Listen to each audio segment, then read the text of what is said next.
All praises to Ahia and Ahia alone. For Ahia alone is our master, alone is our savior, alone is our redeemer, and alone is our king. Yada Haya. This is Brother Holly with the second Word of Truth broadcast here on the Ahia House channel, as well as the House of Ahia channel on this set apart Sabbath day.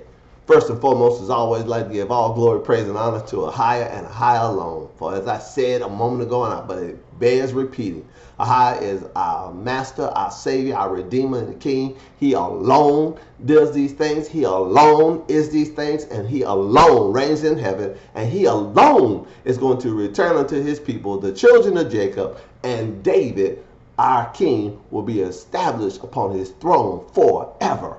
All praises. We'll be reading again from the Learn Paleo Hebrew Torah, Lashma Yashahai Bible Scriptures. And what we'll be reading, children, and forgive me if I seem a little out of sorts. I had some interesting pop-ups pop up on my computer asking me to punch in my security passcode in order to make some kind of phone link thing work. I shut down the service a couple of times and it seems to have gone away, and I've launched a full scan. So if this video gets interrupted, it's probably because the scan is looking at that particular file at that particular time while in use. All praises. Protect yourself at all times in these internet and YouTube streets. All praises. But what we're going to be reading here in a moment from the book of Numbers is the case law on why we wear the fringe on our garment. There was a particular sin that caused Ahia to command Moses to tell the children of Jacob, who we are, to put the fringe upon our garment. And the reason I'm talking about this at this time, because this seems to be coming back upon us yet again, even in this time post fringe wearing. We're circling back again around to the particular sin of not keeping the 7-day Sabbath. There's a faction among us who refuse, for lack of a better term, to keep the 7-day Sabbath. And their reasonings are numerous, and their arguments on the surface seem compelling, but when you compare their arguments or their prohibition to keeping the 7-day Sabbath, it really doesn't hold water, in my humble opinion, as someone who studied these things for the better part of 40 years. It doesn't hold up under extreme scrutiny, especially when you look at case law like this. This event happened before we went into the land. We're in the wilderness. We had just been given the law from Mount Sinai. Moses still running the show in the wilderness.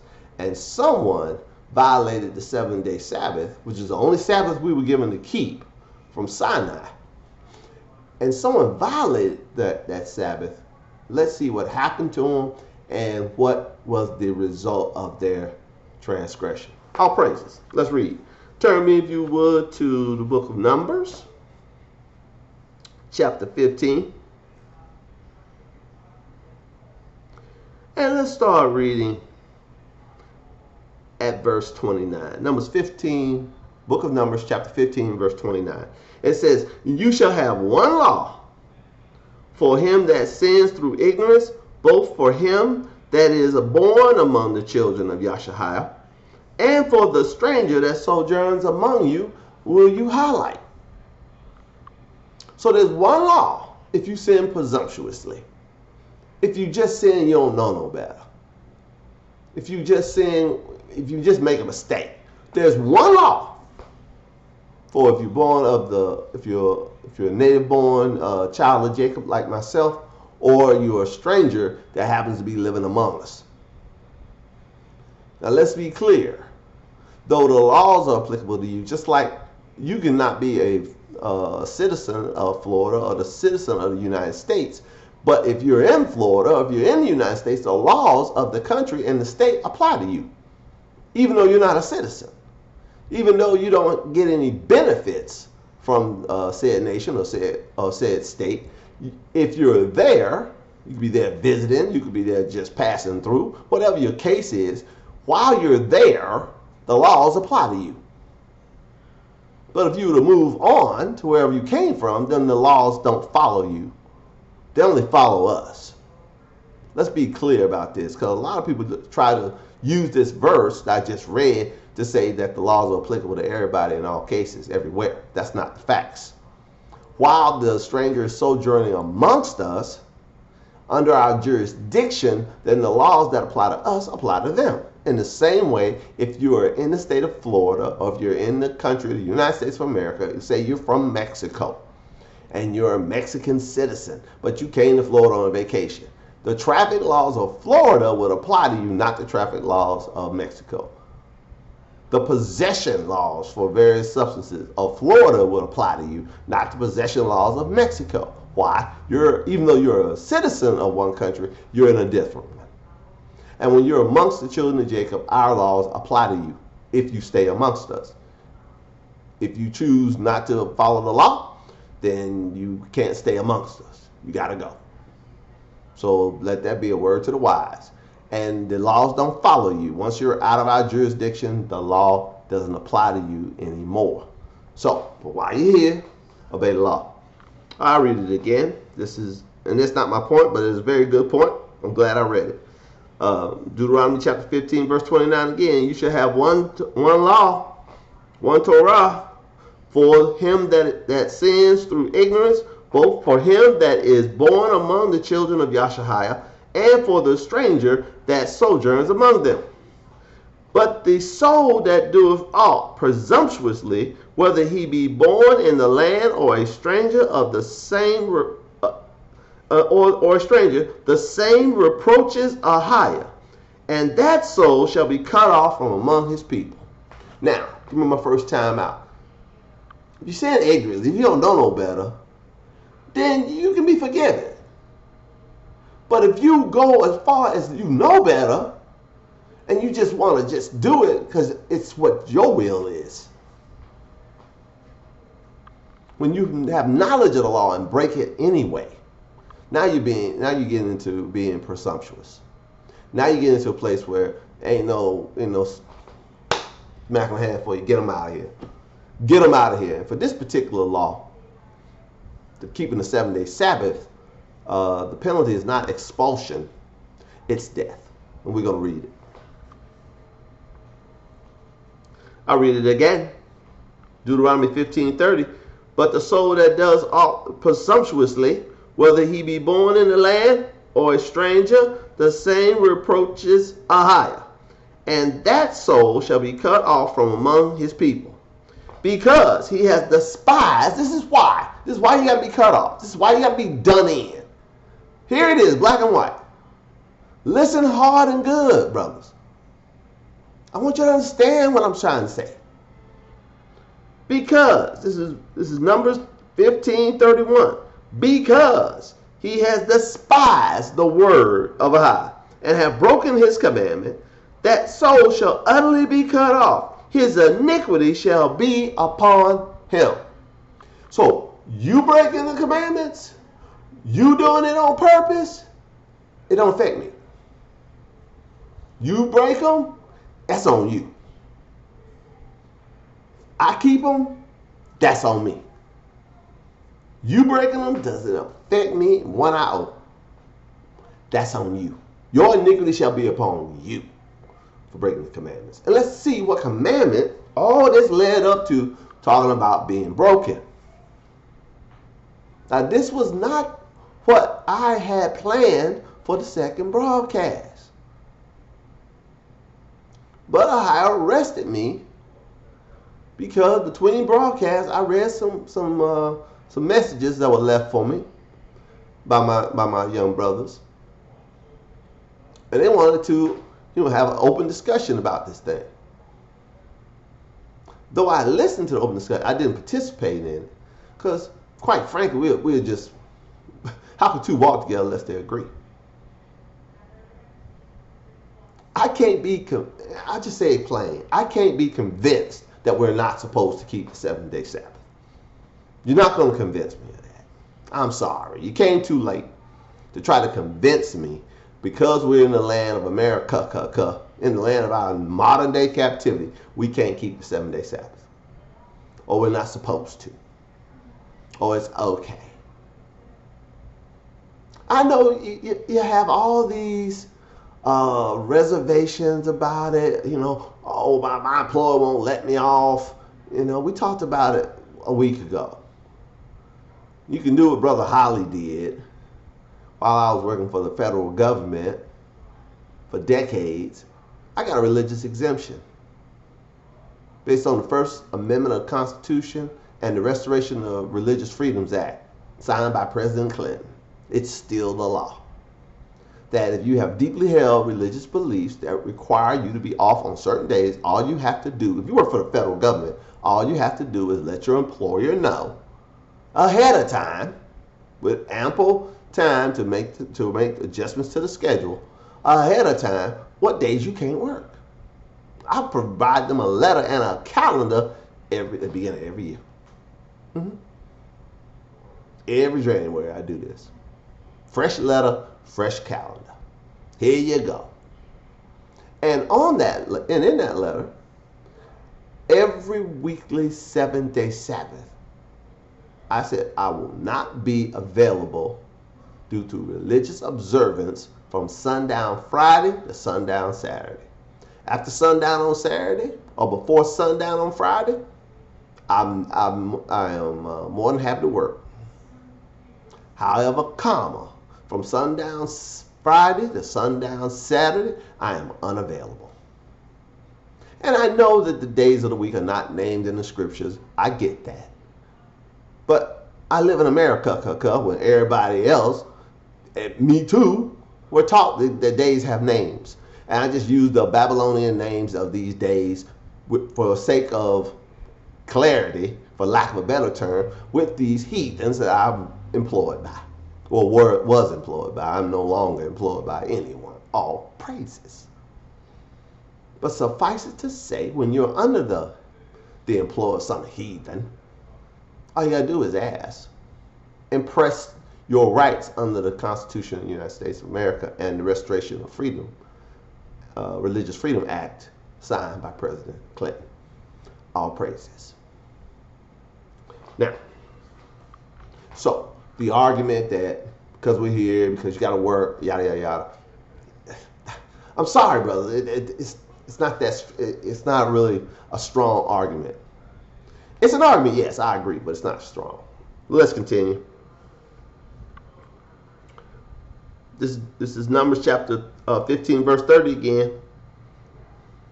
But the soul that does aught presumptuously, not ignorant, you know what you're doing,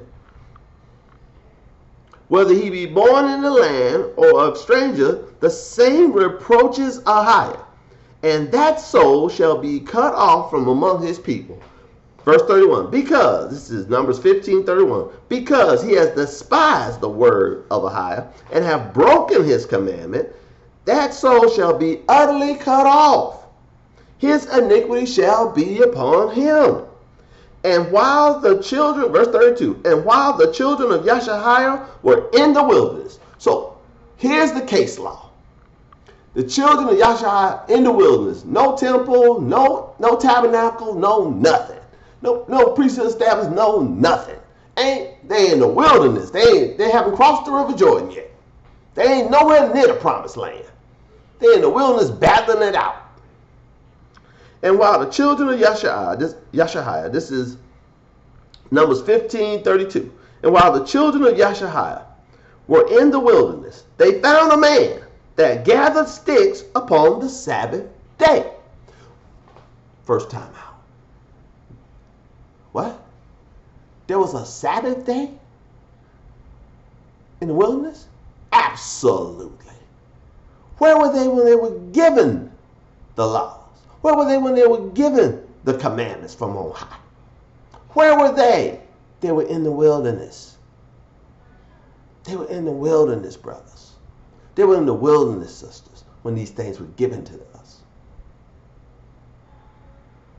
And this man, recorded here in the case law, and the case is it wrong to do something besides rest on the Sabbath day? Let's find out. This man was seen gathering sticks. Pretty innocuous thing. I don't know if he was gathering firewood or he was gathering sticks because he is just bored. I don't know. It doesn't say. It just says he was gathering sticks on the Sabbath day. Let's continue to read. Numbers 15:32. And while the children of Yashahiah were in the wilderness, they found a man that gathered sticks upon the Sabbath day. And they that found him gathering sticks brought him to Moses and Aaron and to all the congregation. And, oh, we got what we caught. Moses, we caught one. And they put him in ward jail because it was not declared what should be done to him. It didn't say when Ahiah gave the Ten Commandments from Mount Sinai. Did he say what to do if they broke them? Nope. He gave commandments without law, without statutes. A law contains a statute and a judgment. That a statute plus the judgment is a law. Not only biblically, but also in the courts of law in this country. You got a statute, whatever state you're in, a U.S. statute, blah, blah, blah. And then inside that statute are the judgments for breaking it in the various ways you can. If it has degrees, like first, second, and third, there'll be the statute for first degree this, or first, second degree that, and then there'll be a judgment on what the maximum penalties are for that particular breaking that particular portion of the statute. That'll be the judgment. The judgment and the statute together make the law. So they didn't have a law for picking up sticks on the Sabbath. So they put him in jail till they figured it out. So let's find out what happened. Numbers 15:34, and they put him in ward or jail because it was not declared what should be done to him. And Ahiah said unto Moses, the man shall be surely put to death. Time out. What was his crime again? This guy was out there gathering sticks. Doesn't say why, just said what he did. He was gathering sticks. He wasn't plowing a field, wasn't planting, wasn't hunting, wasn't fishing. He was gathering sticks. He wasn't trying to sell nothing. He was gathering sticks. Did he say he was gathering firewood? No, he just said he was gathering sticks. Could have been bored, for all we know. Doesn't say why he was gathering the sticks. And what did Ahiah say? Put him to death. Wow. Put him to death. I'll read it. And Ahiah said unto Moshe, the man shall be surely put to death. All the congregation shall stone him with stones outside the camp. Verse 36. This is Numbers 15:36. And all the congregation brought him without the camp and stoned him with stones, and he died, as Ahiah commanded Moses. And Ahiah said, verse 37, and Ahiah spake unto Moses, saying, speak to the children of Yashahiah, and bid them that they make them fringes on the border of their garments throughout their generations, and that they may put upon the fringe of the borders a ribbon of blue. Pardon me. Friend, you see the blue there? Yeah. So you have a fringe on your garments and a ribbon of blue. Why? What was the sin again that caused the fringe? The sin that was the impetus to the creation of the fringe regulation, the fringe statute. Why do we do this again? A man was gathering sticks on the Sabbath, and he had to be put to death.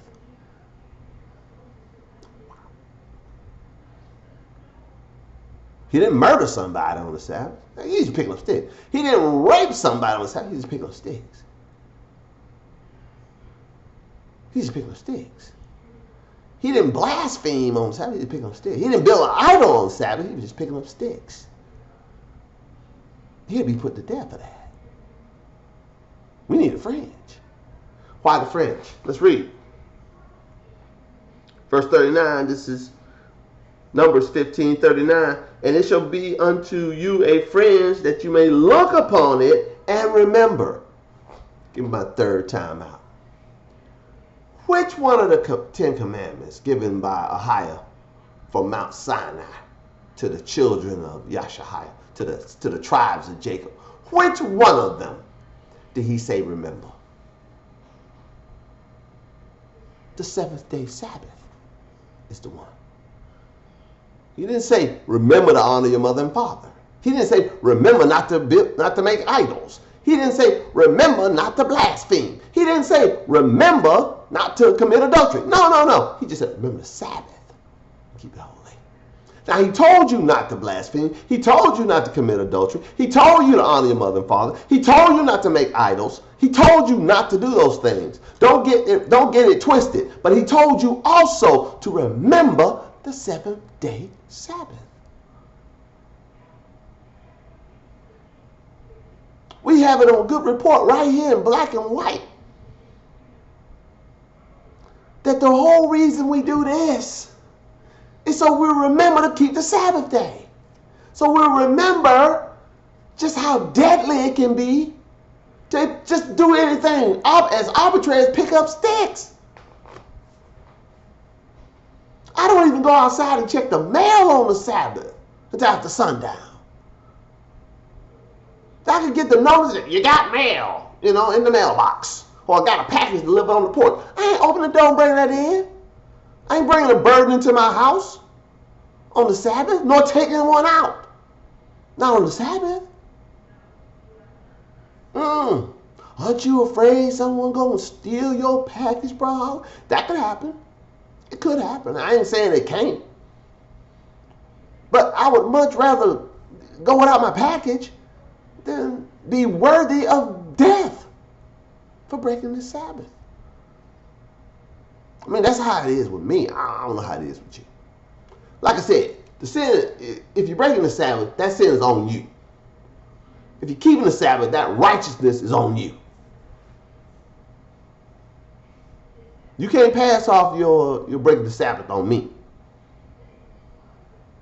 It don't work that way. And if you break the Sabbath, that's all on you, bro. Brothers, sisters, that's all on you. I beg you, keep it. Because you saw what happened.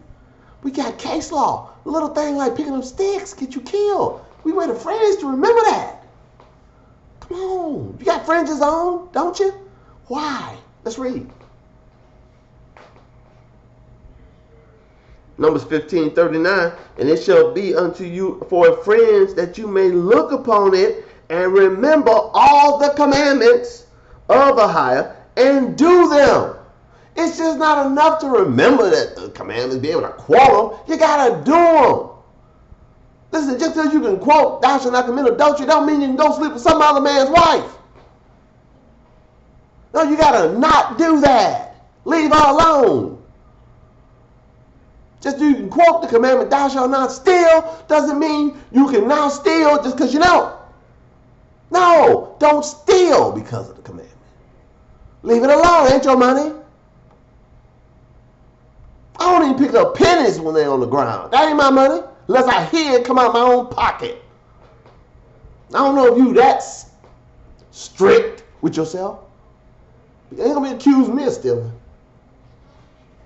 I leave them pennies on the ground. I leave 100, I'll be 1,000 on the ground if it ain't mine. If I hear it fall in my pocket, that's my money. If it blow out my hand, I go get it because that's my money. But if I see it blow out somebody else's hand, I ain't gonna touch it. I ain't bothering that money. Not at all. Why? Because it ain't my money. That would be stealing. Oh, Brother Holly, you just ridiculous. Okay. I'll just be righteously ridiculous then. I'll praise it. I'll continue. Numbers 15:39. It shall be unto you for a fringe, that you may look upon it. I looked at mine. And remember all the commandments, to include keeping 7-day Sabbath, of Ahio, and do them, that ye seek not after your own heart. Listen, your heart ain't just the beating thing in your chest. It's your intellect. You rationalized. Oh, we don't need to keep Sabbath. We're in America. We don't need to keep Sabbath. We can't. I got to work. You're rationalizing. That's what you're doing, brothers. That's what you're doing, sis. You're rationalizing. You're making your mind up. You're going after your own heart on this one. Listen to Unc for a change. You don't ever listen to Unc again. Listen to good old Bro Holly. Good old Unc. I'm just trying to help. Because I read already. You know, you breaking the commandments ain't got no effect on me personally. This ain't personal with me. I'm just trying to help. I'm your brother. I'm Unc. I'm an elder amongst us. Listen to the elder. I'm just trying to help. I'll read verse 39 again. Numbers 15:39. And it shall be unto you for a fringe, that you may look upon it and remember all the commandments of Ahio to do them, and that ye seek not after your own heart and your own eyes, doing what's right in your own eyes, after which ye used to go a-whoring. Listen, we've all done it. I've done things after my own heart, according to what was right in my own eyes. But if we go on and read in the book of Judges, everybody was ending up doing what was right in their own eyes. That's what the Most High rose up judges among them, to straighten the people out. Here's good old Brother Holly trying to help. That's all I'm doing. Verse 40, this is Numbers 15:40, that you may remember and do all my commandments, and be holy unto your Almighty Hayah. I am, verse 41, I am Ahio, your Almighty Hayah, which brought you out of the land of Egypt, to be your Almighty Hayah. I am Ahio, your Almighty Hayah. Listen, these ain't Brother Holly's commandments. Brother Holly didn't command you to keep the 7-day Sabbath. Ahio did. The great I Am did. The one that spoke from the burning bush did. The one who brought the children of Jacob out of the land of Egypt did. The one who's going to rescue us from the four corners of the earth. He commanded you to do it. He told you to put on the fringe so you would be reminded to do it. Not just to keep the 7-day commandment, but all his commandments. Wow. I'll read verse 41 again. I am Ahio, your Almighty Hayah. This is Numbers 15:41, which brought you out of the land of Egypt, to be your Almighty Hayah. I am Ahio, your Almighty Hayah. Close the book. Remember the Sabbath day. Keep it holy, for you are a holy people unto Ahio, your most high power. All praises to Ahio and Ahio alone. Ahio alone is our master, alone is our savior, alone is our redeemer, and alone is our king, Yada Hayah.